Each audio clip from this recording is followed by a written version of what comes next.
La Bible explique la raison de la dépravation totale. L'humanité est pécheresse, non seulement en théorie ou en pratique, mais par nature. Le péché fait partie intégrante de notre être. La Bible parle de chair pécheresse dans Romains 8.3. C'est notre nature terrestre qui produit la liste des péchés dans Colossiens 3.5 et Romains 6.6, qui parle du corps gouverné par le péché.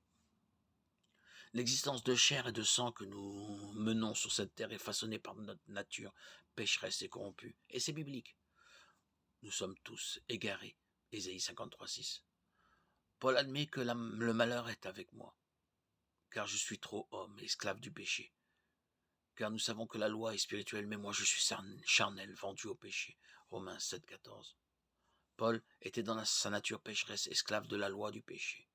Romains 7.25. Grâce soit rendue à Dieu par Jésus-Christ notre Seigneur.